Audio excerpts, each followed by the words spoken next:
Because I am getting a large new tool to go in this space, at least I hope it fits here, and because it is super heavy, I got one of the Harbor Freight 2-ton shop cranes.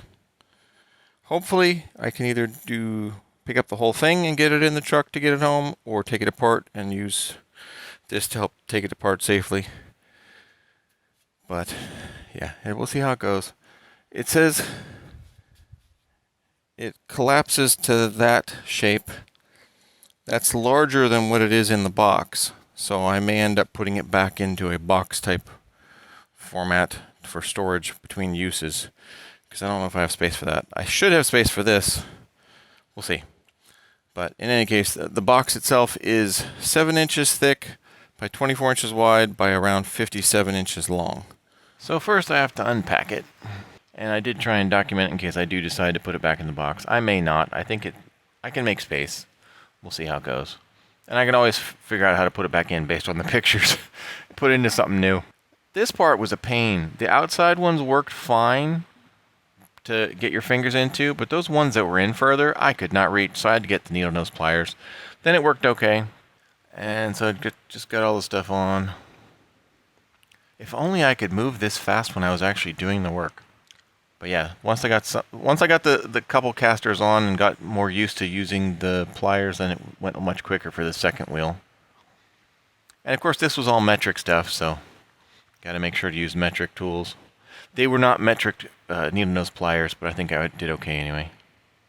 And these, the other two wheels, you had to take the bolts out of the frame and then screw them back into the frame. And then trying to figure out which next steps are. They did lay out the parts diagram nicely, so that part was useful. I mean, it is Harbor Freight, so the instructions are not great, and as messed me up later, the diagrams are also not clear at all. But got the base put in, got all the pieces going. That worked pretty well. This is a part that the diagram messed me up and I did wrong. I fixed it later, but these bars, the stabilizer bars, are supposed to go on the inside of those bottom legs, not on the outside. They would have fit much nicer on the inside, and they did, because that's where they're supposed to go. The diagram was horrible, and it was not clear. And there I realized I don't have wrenches big enough to tighten those bolts. So I had to actually go get luckily I had sockets that big and a crescent wrench.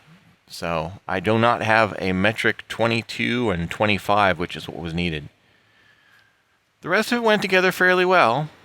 But again, those two thin bars, if you're putting this together yourself, don't do what I did. Put them on the inside. It'll work much better. Otherwise, everything went together fairly straightforward. And, worked up, down. That was all good. Well, it's together. It was challenging at some points, especially the tightening of the M14 size and M16 size bolts and washers. Those need a metric wrench size 22 and 25. I don't have wrenches that big. Luckily, I had bought a big socket set at Home Depot during one of the sales, and that had some sockets that went that high, so that part's nice. Otherwise, I would have had to go to the store just to get wrenches. But it works. It pumps up, goes down. I don't like the way the cotter pins go through, so I may get different cotter pins. Those are kind of cheap ones. And I'm not 100% sure, because these wheels are not set up. These are 3-inch, and the other ones I believe are 3.5, or at least those are 3.5. I'm not sure what those are.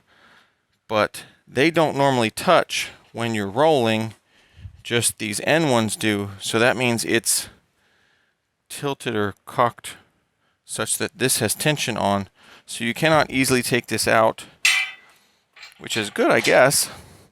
But yeah, you can't take those out to turn it easier, so I have to read the book more to figure out the proper way to do that.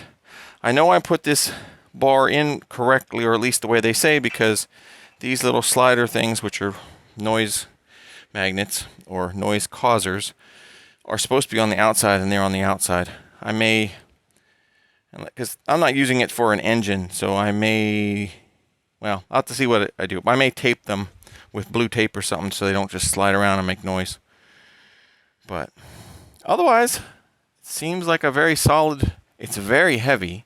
The closest thing it says is on the box, and the box says it's between 89, the net weight and gross weight, 89.4, which is like 198 pounds or something like that. But that's done, put together. The one follow-up to all that is it worked fine. After I realized towards the end of putting it together, I was trying to figure out how to get the legs up. And I ran into that problem, couldn't figure it out because it was hard to lift. So I had a piece of 1x1, and I put 2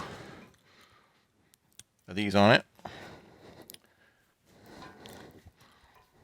Just loop that on there.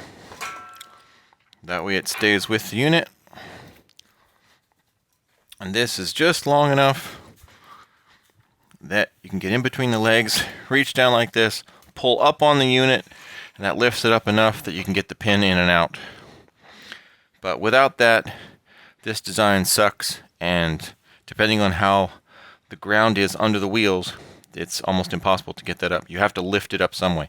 You could lift it up on the crane edge, but shoving this under, lifting up is just enough, and that extra leverage to be able to get the pins out.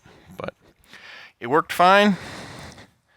And as a preview, I was able to get that up and in a moving truck. There's going to be a future video on that. So, in any case, I do like the engine crane. It was useful. It definitely worked for what we needed it to do.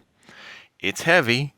If you're going to try and get it up a ramp into a truck, you need 3 people in case it decides to tilt, but it worked fine. So I like it.